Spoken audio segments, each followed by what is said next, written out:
טוב, אז מה שאנחנו עושים עכשיו זה מבחן התלישה. אנחנו בעצם מסתכלים מה נדבק הכי טוב ומה היה הכי קשה לתלוש. אז אני מתחיל נייר.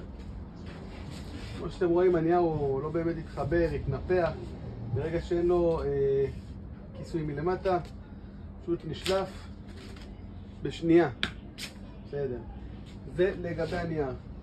רשת, יש לנו פה שני רשתות, שמתי מכל דוגמה 2 כדי שיהיה באמת אינדיקציה.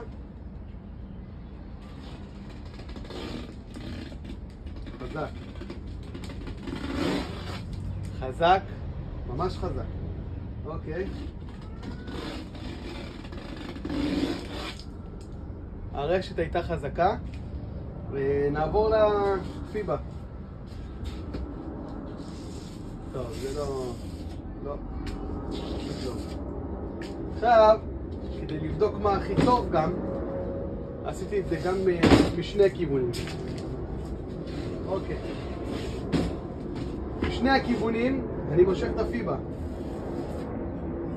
הוא התחבר כבר עם הפלטה, בצורה שאי אפשר אפילו לתלוש אותה, הוא ממש נהיה חלק אחיד.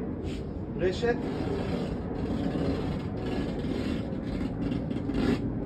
אוקיי. הייתי אומר אותו דבר, אולי אפילו קצת פחות חזק. נייר.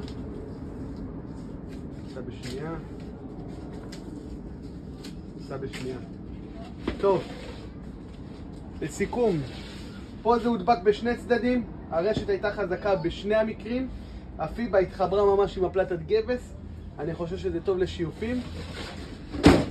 לעומת זאת, צד אחד, נייר בכלל לא תפס. הפיבה גם יצא מהר. והרשת הייתה גם חזקה. מה אתם תעשו אצלכם?